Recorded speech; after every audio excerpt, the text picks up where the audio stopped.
हाय। ये जो वीडियो आप देखने के लिए खोला है वो बेसिकली सेल साइकिल के बारे में है। सेल साइकिल में एक रूटीन का सवाल होता है जिस पर हम ध्यान ही नहीं देते कि डीएनए और क्रोमोसोम के जो वैल्यूज हैं वो कैसे बदल जाते हैं, और इस पे बहुत बड़े सवाल आ जाते हैं। टॉपिक बहुत छोटा सा है जिसमें सिंपली हमने बात की है कि डीएनए में क्या चेंज आ रहा है, क्रोमोसोम में क्या चेंज आ रहा है, और अगर उसका हम ग्राफ बनाएं तो वो कैसे होगा। उसके अलावा इसमें जो भी कुछ वीडियो में आगे देखने वाले हो आप, वो है कि भाई अलग अलग स्टेज में मेन मेन फंक्शन क्या है। रूटीन की बेसिक से ट्वेल्थ लेवल की बात है, लेकिन हमें उसको एक बार ध्यान देना पड़ेगा।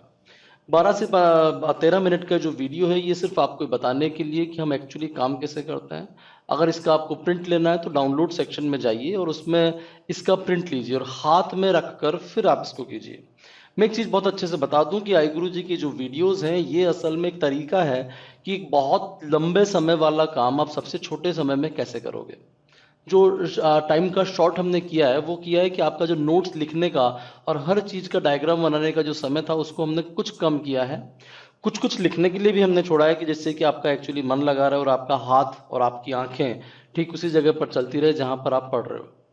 तो उस चीज़ के लिए हमने कहा है कि भाई थोड़ा सा आप लिखिए और बाकी सारा का सारा आपको प्रिंटेड फॉर्म में हम लोग देते हैं जिसको बोलते हैं हम सपोर्ट नोट्स। तो ये जो वीडियो है उसको आप थोड़ा देखें और समझें कि एक्चुअली हम काम कैसे करते हैं। आज हम बात करने जा रहे हैं सेल साइकिल के बारे में। सेल साइकिल नाम जो आप लोग जानते हैं वो दो तरीके से शब्दों को जानते हैं। पहला माइटोसिस और दूसरा मियोसिस। माइटोसिस आप कहते हैं कि जो माइटोसिस है वो सोमेटिक सेल्स के अंदर चलता रहता है और हमारी ग्रोथ के लिए रेस्पॉन्सिबल है। सो इसका जो तरीका होगा सोमेटिक सेल्स में चलता रहता है and responsible for your growth and development. Mitosis में और मियोसिस के बारे में आप कहते हैं कि मियोसिस आपके गैमीट्स बनाने के लिए रेस्पॉन्सिबल है। इसका जो तरीका होगा वो ये कि अगर एक कोई 2n सेल है तो वो फाइनली n बनती है, और इसका जो तरीका है वो ये कि अगर कोई 2n सेल है तो लास्ट में वापस n ही 2n ही मिलती है। माइटोसिस यानी कि समसूत्री विभाजन, जैसे हिंदी में बोलते हैं कि जैसा शुरुआत में है वैसा ही लास्ट में है। और मियोसिस इट्स रिडक्शनल डिवीजन कि जैसा शुरुआत में है उसका ठीक आधा लास्ट में है। लेकिन असल में होता कैसे है उस पर बहुत छोटी सी बात करूं। अगर मैं आपसे क्रोमोसोम और डीएनए की कंटेंट में बात करूं तो एक माइटोसिस और एक मियोसिस कैसे चलता है। अगर आप एक माइटोसिस के बारे में कहें तो जीवन फेज, थोड़ा सा सेल साइकिल के बारे में आपको याद दिला दूं। There are different phases of the cell cycle: G1S, G2M, G1S, G2M। और सेल साइकिल सिर्फ और सिर्फ फॉरवर्ड डायरेक्शन में ही चलता है। इसका पहला ध्यान रखना है कि आपका सेल साइकिल में साइकिल शब्द इस्तेमाल किया है, उसको सिर्फ और सिर्फ फॉरवर्ड डायरेक्शन में चलना है। G1S, G2M। यानी कि ऐसा कभी नहीं हो सकता कि कोई सेल S में आ जाए तो वापस उल्टी G1 में चली जाए, या कोई S को क्रॉस करके G2 में चली जाए, G2 में आ जाए तो ये वापस उल्टी S में आ जाए। ऐसा नहीं होता। पहली चीज, मैं एक जनरल बात इस वक्त ये माइटोसिस और मियोसिस के बारे में कर रहा हूँ, उसके बाद में G1 और G1S, G2M पर आऊंगा। कि माइटोसिस जब चलता है तो उसका जो तरीका होता है कि कोई सेल शुरुआत में 2n है वो पहले डुप्लीकेट हुई, और डुप्लीकेट होने के बाद अंत में दो सेल बनी 2n और 2n। यानी कि जो शुरुआत थी और अंत था, शुरुआत और अंत वो एग्जैक्टली इक्वल है। जब मैं रिडक्शनल डिवीजन के बारे में बात करता हूं तो 2n से पहले बनेगा 4n, 4n से दो सेल बनी 2n 2n। यहां तक आपने मुझको कहा कि दिस इज मियोसिस 1। ये 2n फर्दर हैप्लॉइड सेल्स बनाती हैं और इसको आप कहते हो मियोसिस 2। इस पूरी बात को अगर मैं क्रोमोसोम के नंबर्स के सेंस में कहूं कि माना कि एक सेल थी और उसका 2n नंबर अभी 4 था। जब वो एस फेज में आई तो क्रोमोसोम के नंबर्स अभी भी 4 हैं, लेकिन इसका डीएनए कंटेंट डबल हो गया।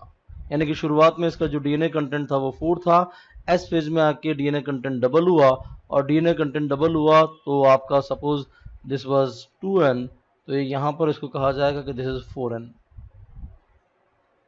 ये G2 फेज, प्रोफेज, मेटाफेज और एनाफेज तक ऐसा ही चलता है। और एनाफेज में जब ये वापस डिवाइड करते हैं तो चीज़ों को जरा ध्यान से देखेंगे कि एनाफेज में आपके क्रोमोसोम्स के नंबर, जो जितने भी क्रोमोसोम थे ये वाले, ये टूट गए हैं सारे के सारे, और दो दो टुकड़ों में टूट गए। तो आपके क्रोमोसोम के नंबर तो हो गए 8, और अभी डीएनए कंटेंट भी 8 पर ही है, यानी कि डीएनए कंटेंट अभी भी एक सेल का, आई रिपीट, ये पूरी की पूरी सेल है, डीएनए का कंटेंट अभी भी 4n है।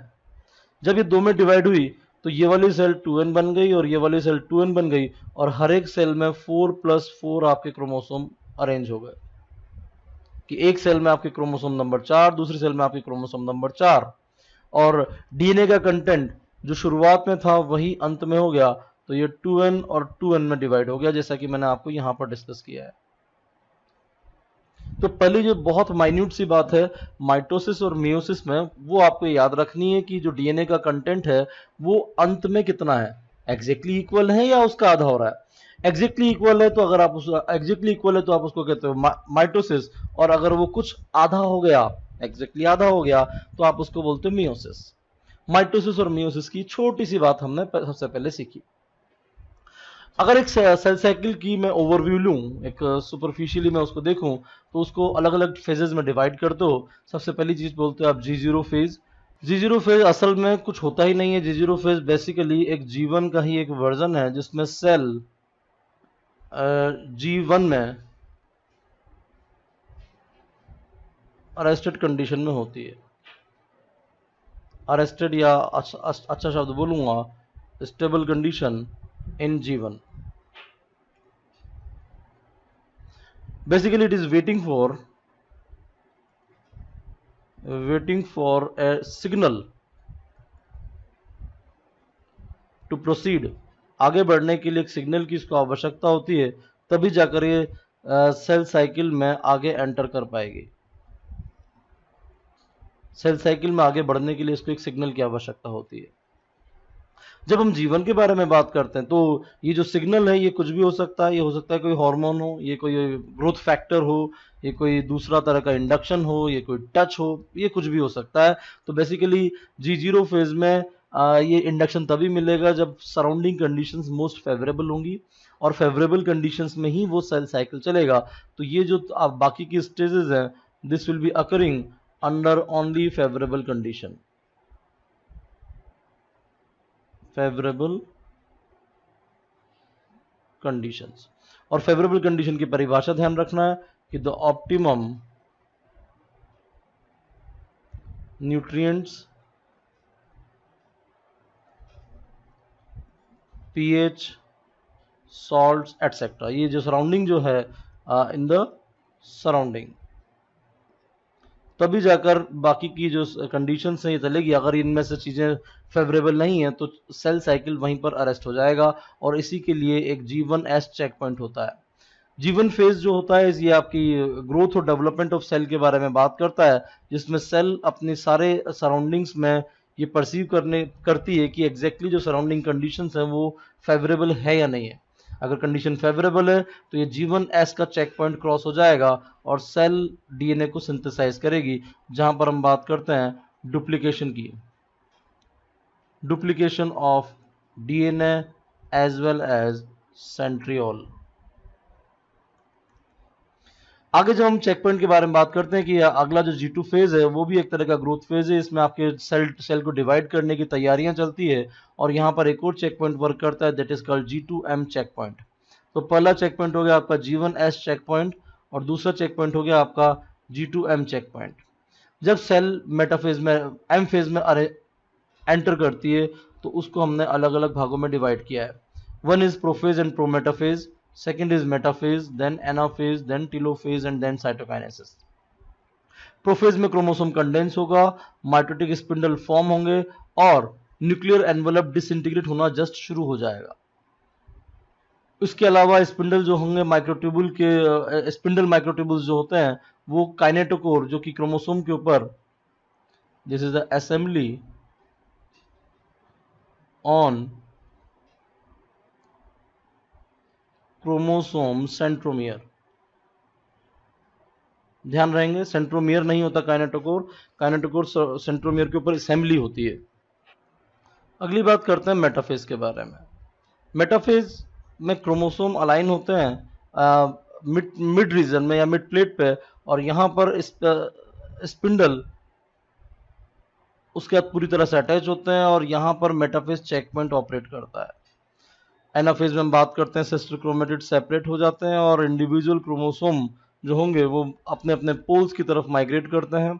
टीलोफेज में हम बात करते हैं कि सारे के सारे क्रोमोसोम अपने अपने स्पिंडल पोर्ट्स पर आ गए और न्यूक्लियर एनवेलप का रीफॉर्मेशन होना शुरू हुआ, साथ ही साथ कंडेंस्ड क्रोमोसोम रिलैक्स हो गए। जरा वापस से यहाँ पर देखेंगे, क्रोमोसोम कंडेंसेशन असल में प्रोफेज पर शुरू हुआ था और मेटाफेज पर मैक्सिमम कंडेंसेशन होता है, क्योंकि यहां तक ये कंडेंसेशन चलता रहता है। साइटोकाइनेसिस में हम कहते हैं कि साइटोप्लाज्म डिवाइड हुआ, और प्लांट का केस अगर लोगे तो प्लांट के केस में सेल वॉल का फॉर्मेशन हो गया, और अगर एनिमल का केस लोगे तो आप कहोगे कॉन्ट्रेक्टाइल रिंग ने contractile ring divided the cell into two parts, दो हिस्सों में डिवाइड कर दिया। कॉन्ट्रेक्टाइल रिंग शब्द वहां पर आएगा एनिमल सेल में।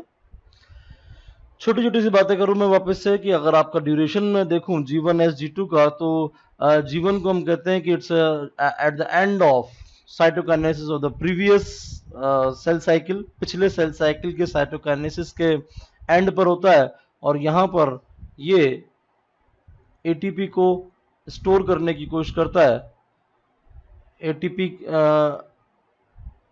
एटीपी स्टोरेज, एंड यहां हम बात करेंगे there is increase in size जब एस फेज। और अगर एक 24 घंटे का मैं कंप्लीट सेल साइकिल मानूं तो जीवन फेज में लगभग 10 घंटे लगता है। माना कि if cell cycle is of 24 hours, तो जीवन में लगभग 10 घंटे लगेंगे। This will be taking around 10 hours. यही बात अगर मैं एस फेज के संदर्भ में कहूंगा तो this will be taking around 9 hours, और यही बात अगर मैं G2 फेज के सेंस में कहूंगा तो this will be taking around 4 hours. अगर इन तीनों को आप जोड़ो तो इट इज अराउंड 23 आवर्स आपके G1 G2 में लग जाते हैं, अगर 24 घंटे का सेल साइकिल लूं तो। और ये एम फेज सिर्फ और सिर्फ 1 घंटे का चलता है, इट्स ऑफ ओनली 1 आवर। पूरा का पूरा सेल साइकिल का इतना सा हिस्सा मात्र। कुछ छोटी छोटी सी बातें आप पहले और समझ लें। क्रोमोसोम में मैंने यहाँ पर क्रोमोसोम शब्द इस्तेमाल किया है, और यहाँ पर sister chromatid separate becoming individual chromosome शब्द इस्तेमाल किया है, उसको भी हमें समझना होगा। अगर मैं आपसे कहूं कि this is a pair of chromosome, this is a pair of chromosome जो कि 2n कंडीशन थी, तो 4n कंडीशन को बनाने के लिए इसकी डबलिंग करनी पड़ेगी, और डबलिंग को मैं इस वक्त रेड कलर से आपको रिप्रेजेंट करूंगा कि this is the red colour, और ये क्रोमोसोम हो गया आपका डबल। माना कि यहां पर मैंने लिखा A, तो मुझे यहां पर भी A ही लिखना पड़ेगा, और यहां A लिखा है तो यहां पर भी A लिखना पड़ेगा। और जब मैं मेटाफेज पर अरेंज करवाऊंगा क्रोमोसोम्स को तो वो कुछ इस प्रकार से अरेंज होंगे।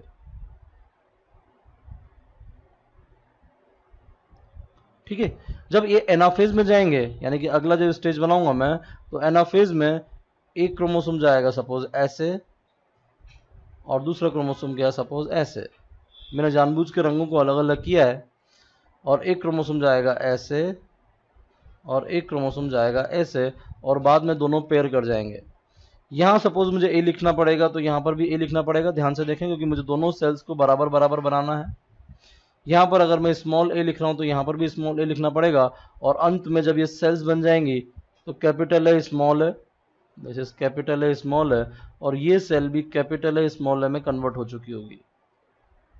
यानी कि this is the your S phase, G2 phase, pro phase, इसको अपन ने बोला मेटाफेज, और ये आपकी एनाफेज के बाद। इसके बाद हम हर एक तरह की जो फेजेस हैं आपके एम फेज के अलग अलग स्टेजेस, उनको धीरे धीरे डिस्कस करेंगे। पहला डिस्कशन चलता है हमारा प्रो फेज के बारे में। प्रोफेज एक तरह का प्रिपरेशन है मेटाफेज के लिए, जिसमें हम बात करते हैं कि क्रोमोसोम का जो मटेरियल है, जिसको हम क्रोमेटिन मटेरियल कहते हैं, वो कंडेंस होना शुरू होता है और माइटोटिक क्रोमोसोम आपको दिखना शुरू होता है। इस स्टेज तक आते आते जो आपका क्रोमेटिड्स हैं, 2 क्रोमेटिड्स आपके सेंट्रोमियर्स पर अटैच नजर आते हैं। साइटोस्केलेटन आपका डिसअसेंबल शुरू होना हो चुका होता है। स्पिंडल, माइटोटिक स्पिंडल आपके असेंबल हो जाते हैं। गोल्जी कॉम्प्लेक्स और ईआर के फ्रेगमेंट्स आपके जो होंगे इनका ओवरऑल मूवमेंट खत्म हो जाता है और ईआर और गोल्जी आपको दिखना बंद हो जाता है। न्यूक्लियर एनवेलप डिस्पर्स होना शुरू हो चुका होता है। ये तीन चार मुख्य घटनाएं आपके प्रोफेज में होती हैं और इन घटनाओं का जो कल्मिनेशन होगा, जो एंड होगा, वो इस प्रकार से होगा कि chromosomal microtubule will be attached to the kinetochore of the chromosome. जैसा मैंने अभी आपको कुछ देर पहले ही बताया था, kinetochore is the part of the kinetochore is assembly over the centromere, जहां पर आपके माइटोटिक स्पिंडल्स आकर अटैच होते हैं। और माइटोटिक स्पिंडल कौन होते हैं? तो दे आर द माइक्रोट्यूबुल्स। इसको आपने साइटोस्केलेटन में सुना होगा। Chromosomes are move to the spindle equator, सारे के सारे क्रोमोसोम स्पिंडल इक्वेटर्स की तरफ मूव कर जाते हैं। तो डायग्रामेटिकली अगर देखा जाए तो कुछ इस प्रकार का अरेंजमेंट, और यहाँ पर आपका प्रो मेटाफेज, जबकि वो सारे के सारे स्पिंड आपके इक्वेटर की तरफ अरेंज होना शुरू हो चुके हैं। जब हम माइटोसिस के मेटाफेज के बारे में बात करेंगे तो मेटाफेज में हम कहेंगे क्रोमोसोम सारे के सारे आपके मेटाफेज प्लेट पर अलाइंड है पूरी तरह से, and they're attach to the chromosomal microtubule on both the poles. यहाँ पर आपके क्रोमोसोमल माइक्रोट्यूबुल्स सारे के सारे क्रोमोसोम यहाँ पर अरेंज हैं, और इस वक्त यहाँ नंबर चल रहा है 3 और 3 6। 6 का मतलब है देर आर 6 पेयर्स। तो चीज को याद रखना है।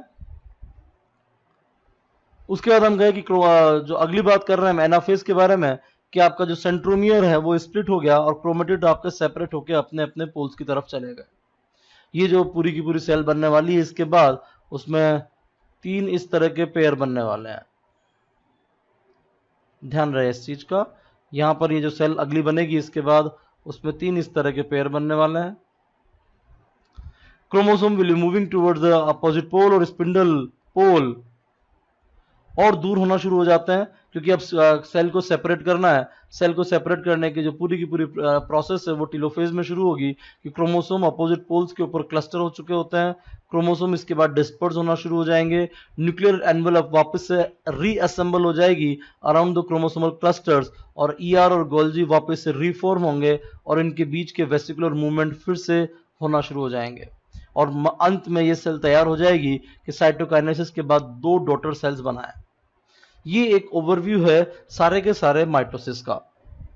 यहां एक और बात जानने योग्य है कि न्यूक्लियोलस का रीफॉर्मेशन, न्यूक्लियोलस का रीऑर्गेनाइजेशन या रीऑर्गेनाइज एट दिस स्टेज। मैं क्लियर करूं कि न्यूक्लियोलस का जो गायब हुई थी वो आपके प्रोफेज में हुई थी। तो यहां पर न्यूक्लियोलस डिसअपियर, एक बहुत माइन्यूट सा क्वेश्चन जिसको आपको ध्यान रखना है। बात करूंगा मैं आपसे मियोसिस के बारे में, और मियोसिस की पहली स्टेज होती है आपकी again prophase.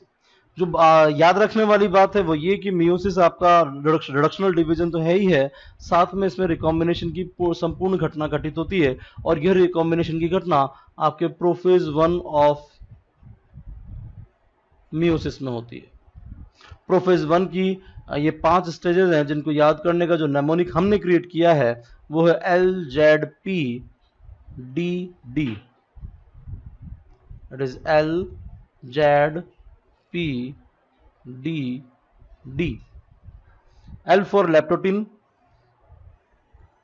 Zygotene, pachytene, diplotene and diakinesis.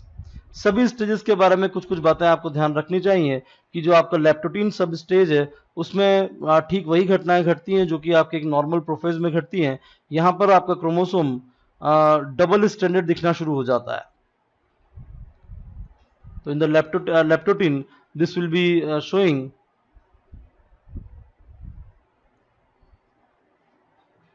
double stranded structure, double stranded dark staining structure। जब हम जाइगोटिन के बारे में बात करेंगे तो हम कहेंगे कि जो आपका बाइवेलेंट फॉर्म होना शुरू हो गया है और सिनेप्स होना शुरू हो चुका है, तो there is a starting of pairing, starting of pairing of homologous chromosome, homologous chromosome, centriole और सेंट्रोसोम टेक पार्ट इन। वैसे जो सारे के सारे क्वेश्चंस हैं ये बड़े सिंपल्स हैं। ये जो वीडियो आपने देखा है ये एक्चुअली बेसिक सेल साइकिल का है, बेसिक सेल साइकिल। और सेम वीडियो हमने सभी कैटेगरीज में डाला है, डेमो के तौर पे CSR नेट में भी डाला है, MSc एंट्रेंस की कैटेगरीज में भी डाला है और RPSC के कैटेगरीज में डाला है। फिर आप कहोगे फिर अंतर क्या हुआ, क्योंकि ऑब्वियसली एक ही तो टॉपिक है, तो थोड़ा सा आप क्लियर रखिएगा कि जो नॉलेज का लेवल होता है वो सब जगह सभी जगह कॉमन होता है। जो मेजर अंतर आता है वो आता है क्वेश्चंस कहाँ पर से फ्रेम हो रहे हैं। जैसे अगर मैं आपसे कहूंगा कि सेंट्रियोल और centrosome take part in cell cycle के कौन से हिस्से में वो एक्चुअली पार्टिसिपेट करता है, तो सबको पता है स्पिंडल फाइबर फॉर्मेशन। ठीक है, सेंट्रियोल बड़ा बेसिक सा हो गया। तो अगर आप कहोगे कि छोटा मोटा MSc एंट्रेंस देना है या RPSC देनी है तो ये एक क्वेश्चन आ जाता है। Middle lamella is chemically made up of, ये एक MSc लेवल का क्वेश्चन है जिसमें आंसर जाएगा आपका पैक्टिन, क्योंकि मैग्नीशियम और कैल्शियम के पैक्टेट क्रिएट होते हैं। अगर आपको ये ध्यान है तो मिडिल लेमिला रासायनिक रूप से किससे बना हुआ होता है, केमिकली ये किस चीज से बना है, तो ये इस तरह का आंसर हो जाता है। दो एडजेसेंट सेल के बीच में अगर आप प्रोटोप्लाज्मिक कनेक्शन ले रहे हो तो उसको क्या कहते हैं। अगर ये प्लांट पर बेस्ड क्वेश्चन है तो इसका आंसर होता है प्लाज्मोडेस्माटा, और यही क्वेश्चन अगर एनिमल सेल पर बेस्ड होगा यानी कि आपका जूलॉजी एंट्रेंस होगा तो तब आंसर आएगा gap junctions.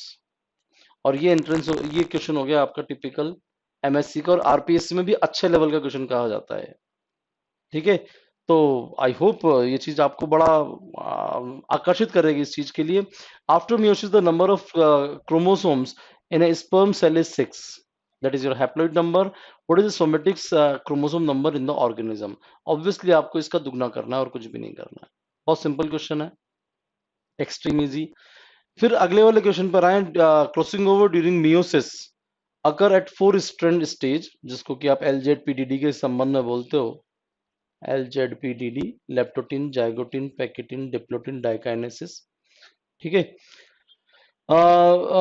This was proved by the observation. किस ऑब्जर्वेशन से इसको आप प्रूव कर सकते हो। Usually only 2 gamete result from the meiotic division could be recombinant, जो कि एक सही बात है, क्योंकि आपका जब रिकॉम्बिनेशन घटित होता है तो 4 में से 2 ही स्ट्रैंड पार्टिसिपेट करते हैं, अगर आपने कभी ध्यान दिया हो तो।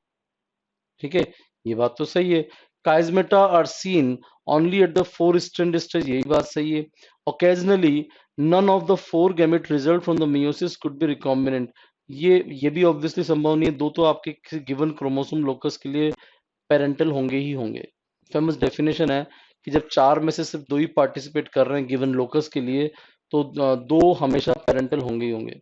तो हमारे यहाँ पर जो आंसर जा रहा है वो all are correct, 1 2 3 are correct. अब इस क्वेश्चन का लेवल एक्चुअली आपका जाता है MSc लेवल में भी, IIT जाम लेवल। CSR नेट में अगर ये क्वेश्चन आ रहा है तो ये सेक्शन B का क्वेश्चन बनता है, सेक्शन B का क्वेश्चन। बड़ा तरीके से दिया हुआ है question. Sequence of the cell division, अब ये होने को बच्चों बच्चों जैसे लेवल का है, बिल्कुल 12th लेवल, लेकिन यही सवाल IIT जाम 2020 में भी आया था। IIT जाम 2020 बड़ा अच्छा लेवल कहा जाता है और उसके ये MCQ में आया था। ये जो क्वेश्चन है ये आपके RPSC में हाई फ्रीक्वेंसी क्वेश्चन है और CSR में यूजुअली नहीं पूछा जाता, लेकिन इसमें आपको बताना है कि sequence of the cell division क्या होगा।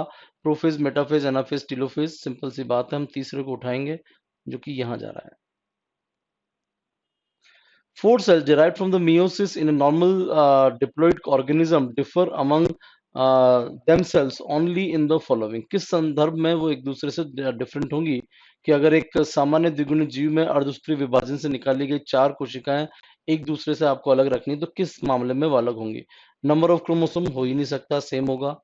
साइज ऑफ क्रोमोसोम हो ही नहीं सकता, सेम होगा। Genes carried in the different chromosome, ये लगभग आप कह सकते हो हाँ इसकी एक संभावना बनती है। और number and size of chromosome ये तो बिल्कुल नहीं हो सकता। एकमात्र चीज हो सकती है ये। आप कहोगे शायद क्वेश्चन गलत है, मे बी पॉसिबल। थोड़ा सा मैं आपको एक चीज याद दिलाऊं कि ये और ये अलग अलग हो जाते हैं जब कभी भी ये हैप्लॉइड कंडीशन बनती है। ये ऐसा होता है, ये ऐसा होता है, ये अलग सेल बनती है, ये अलग सेल बनती है। इसके अलावा हम कुछ और सोचेंगे ही नहीं। बड़ा प्यारा क्वेश्चन है ये, ठीक है, क्योंकि इसी में चॉइसेस आगे पीछे करके, ऊपर नीचे करके, या थोड़ी सी भाषा बदल के बड़ा कठिन क्वेश्चन बन सकता है इस पे। इनमें से कुछ स्टेटमेंट दे रखा है, इनमें से आपको appropriate distinction of the prokaryotic cell to distinguish them from the eukaryotic cell, eukaryotic cell से किस प्रकार से अलग कर सकते हो, उस संदर्भ में आपको कुछ बताना है कि प्रोकैरियोटिक सेल में डीएनए नहीं होता, ये बात तो गलत हो गई। दे लैक राइबोसोम, ये बात भी गलत हो गई। They are having dispersed DNA without nuclear membrane and lack of membrane bound organelle like mitochondria, ये बात सही हो गई। So will be going for the third choice only again, एक बार फिर सी चॉइस पर हम टिक करेंगे। अर्धसूत्री विभाजन का महत्व है, what is the significance of the meiotic division. ये क्या करता है, डिप्लॉइड नंबर को रिड्यूस करके हैप्लॉइड कर देता है, बिल्कुल सही बात है। It is maintaining the constancy of the number of the diploid chromosome during the sexual reproduction. Yes, तभी जाकर आपका जो दो हैप्लॉइड हैं वापस से फ्यूज होकर डिप्लॉइड में क्रिएट हो जाते हैं। The production of the genetic variability in the population of the species, obviously क्योंकि क्रॉसिंग ओवर की घटना घटित होती है, तो हम बात करेंगे डी चॉइस के बारे में, जिसमें तीनों के तीनों स्टेटमेंट आपके जाते हैं। ये जो लेवल है, यहाँ पर जो प्रश्नों का लेवल है, ये एक्चुअली अगले वाले वीडियो के अंदर है, जिसको कि आप पेड कोर्स में देख सकोगे। ये लेवल होता है आपका सीएसआर का सेक्शन बी का लेवल और आईआईटी जाम लेवल। आईआईटी जाम के अलावा जेएनयू एंट्रेंस में इसमें आराम से प्रश्न पूछे जाते हैं। जेएनयू सीब का एंट्रेंस हो चाहे जेएनयू एंट्रेंस हो, यानी कि जितने भी बड़े लेवल के एंट्रेंस है, इवन आपके बीएचयू बॉटनी जूलॉजी के या बीएचयू या डीयू के बॉटनी जूलॉजी के एंट्रेंस में भी इस तरह के सवाल पूछे जा सकते हैं, ये जो यहाँ पर अब मैंने लिखे हैं।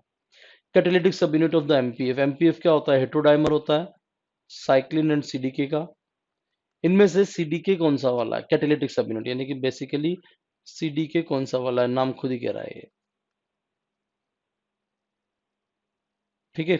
ह्यूमन सेल में साइक्लिन बी कहाँ इन्वॉल्व होता है, अगर आपको डियाब याद है, जिसको कि मैं कई बार आप लोगों को सिखाता हूं, तो बी कहां पर आएगा एम फेज में। ये बड़ा प्यारा प्रश्न आगे के वीडियो में मैंने शुरुआत यहीं से की कि एग्जैक्टली साइक्लिन और सीडीके के कौन कौन से पेयर एक्चुअली काम करते हैं, उस संदर्भ में बात है। Which cyclin is not involve in the cell cycle of human being, यानी साइक्लिन सी, कोई नाम ही नहीं होता इस तरह का। ओवर प्रोडक्शन अगर आपने सीडीसी 25 का कर दिया तो फिशन लीस्ट किस टाइप की हो जाएगी, इस तरह के मैंने कुछ प्रश्न यहाँ पर आपके वीडियो के अंदर डिस्कस कर रखे हैं कि सीडीसी 25 क्या है एग्जैक्टली। ये एक फॉस्फेटेज है जो कि टायरोसिन 15 के ऊपर कार्य करता है और यहाँ पर OH वाली कंडीशन को पैदा करता है। ये जो कंडीशन है इस साइक्लिन सीडीके वाले कॉम्प्लेक्स को पूरी तरह से एक्टिवेट रखने में कार्य करती है। अगर ये जरूरत से ज्यादा काम करने लग जाए तो सेल को लगेगा मुझे बहुत तेजी से डिवाइड करना है, और अगर सेल बहुत तेजी से डिवाइड करेगी तो वो सामान्य से छोटी होगी। ये बड़े फेमस सवाल है। Which of the following you consider as a proto oncogene. दो तरह के सेल साइकिल पर कंट्रोल होता है, सेल साइकिल को रोकना और सेल साइकिल को आगे बढ़ाना। सेल साइकिल को रोकने वालों को बोलते हैं tumour suppressor gene, tumour suppressor gene, और सेल साइकिल को करवाने वालों को बोलते हैं प्रोटो ऑन्कोजीन। तो आपको यहाँ बताना है कि प्रोटो ऑन्कोजीन कौन सा, साइक्लिन यस होंगे, सीडीके यस होंगे, सीडीके एक्टिवेटिंग काइनेज होंगे, answer is all of above. P53 क्या चीज है, एक अनस्टेबल ट्रांसक्रिप्शन फैक्टर है जो कि स्टेबलाइज हो जाता है जब कभी भी डीएनए डैमेज होता है।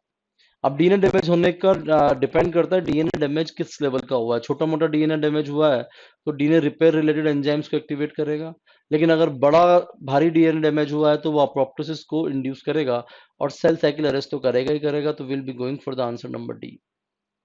बड़ा ही फेमस सवाल।